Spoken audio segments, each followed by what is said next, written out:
시청자 여러분 안녕하세요. 별별 이야기 손승현입니다. 인류의 소비 생활이 늘어나는 것과 함께 증가하고 있는 게 있죠. 바로 쓰레기입니다. 이 쓰레기 문제는 지구뿐만 아니라 우주에서도 문제라고 하는데요. 얼마나 심각할까요? 오늘도 우리들의 궁금증을 해결해 주시는 이태원 교수님과 함께 이야기 나눠보겠습니다. 안녕하세요, 교수님. 네, 안녕하십니까. 제가 이 방송하면서 우주 쓰레기 얘기는 굉장히 많이 했거든요. 네. 쓰레기는 어디나 문제입니다. 누가 와서 자연스럽게 치워주면 좋은데. 그러게요. 네, 우주에는 쓰레기 치워준 사람이 없죠. 네. 1957년도에 그 러시아에서 스푸트니크를 발사한 이후에 네. 10,000번 가까운 정도의 위성이 발사됐고 네. 그동안에 많은 우주정거장이라든가 우주왕복선이 움직이면서 많은 우주 쓰레기들을 배출을 했습니다. 이 우주 쓰레기들은 작게는 수킬로미터에서 초속 수킬로미터에서 거의 10km 가까이 이렇게 날아다니거든요. 이런 것들이 그 우주에 있는 위성이라든가 충돌하게 되면 큰 사고를 낼 수가 있죠. 네. 이번에 그 스위스에 있는 그 우주 관련 부서에서 네. 민간 그 우주 기업과 더불어서 이 우주 쓰레기 청소하는 사업을 시작하겠다 발표를 했습니다. 그래서 크린 스페이스 원 우주를 깨끗하게 하는 그런 프로젝트거든요. 네. 크린 스페이스 원이라는 프로젝트인데요. 2017년경에 그 갈고리에 담은 그 우주 청소 위성을 올리는 겁니다. 그래서 일단은 그 스위스에서 올린 위성 중에서 이제 폐기 처분해야 될 2개의 위성이 있는데 갈고리로 위성을 이제 잡은 다음에 네. 궤도를 낮춰가지고 대기권에 추락시켜서 타게 하는 거거든요. 네.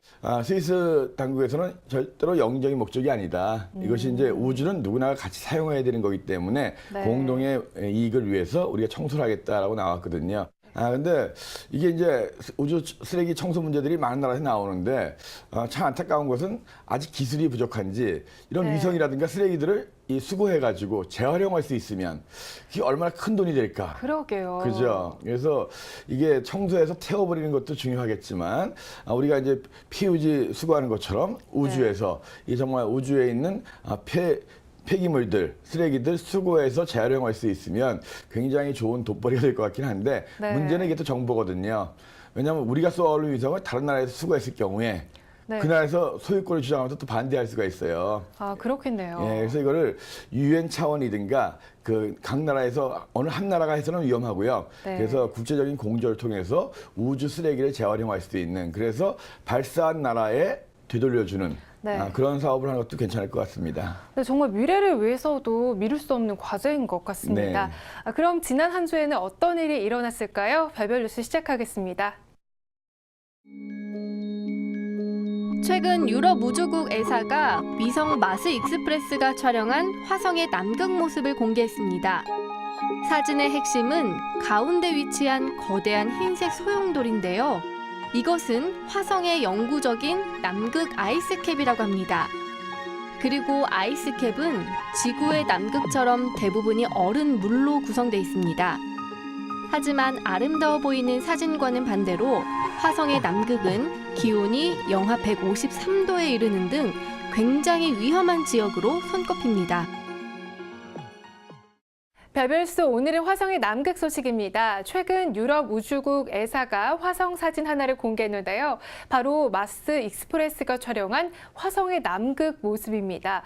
왠지 라떼 아트 같기도 한데요. 교수님, 화성의 남극은 어떤 곳인가요? 네, 화성의 남극. 저도 가보진 못했습니다. 네. 근데 지구와 굉장히 비슷해요. 지구가 지축이 23.5도 기울어져 있죠. 네. 남극과 북극에 얼어 있는 부분이 있잖아요. 네. 지구의 남극 대륙처럼 화성도 이 지축이 25도 정도 기울어져 있어요. 정말 흡사한데요. 예, 그래서 지구처럼 계절의 변화가 있습니다. 네. 화성의 남극에도 지구의 그 남극 대륙처럼 얼어 있는 부분이 있는데요. 이번에 그 유럽 그 항공우주국에서 그 이 마스 익스프레스라고 하는 그 유럽 항공우주국이 띄어올린 화성 위성입니다. 화성을 도는 그 정찰 위성이에요. 네. 2003년에 쏘아올린 위성인데 그 위성이 찍은 화성 남극 사진을 이제 보내온 겁니다. 네. 딱 보고 있으니까 어떤 분들은 커피 좋아하시는 분들은 라떼 같다, 라떼 네. 아트 같다라는데 저같이 단 거 싫어하는 사람들은 별로 그렇게 이뻐 보이진 않는데요. 아무튼 네. 그 사진의 그 적색, 청색, 적외선 사진을 합성해 가지고 만든 거거든요. 네. 그 지구의 남극 대륙은 주로 이제 그 얼음이 얼어 있죠. 네. 화성의 남극 대륙은 얼음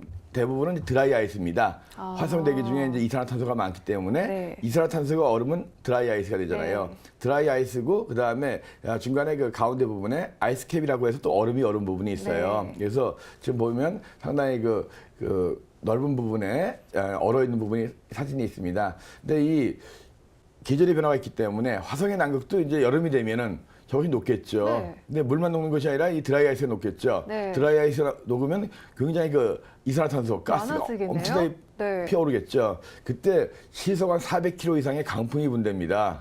엄청나죠. 엄청나네요. 예, 그래서 이거 이산화탄소 바람이 불 때는 접근하기 힘들다. 뭐 쉽게 접근할 수가 없을 것 같아요. 근데 아무튼 이 화성의 남극 대륙에 얼어 있는 부분이 있고 네. 그 중에 또 이 얼음으로 된 부분도 있기 때문에 네. 이 지구와 굉장히 비슷한 그런 화성의 모습입니다. 지축의 기울기는 23.5도, 화성에는 25도.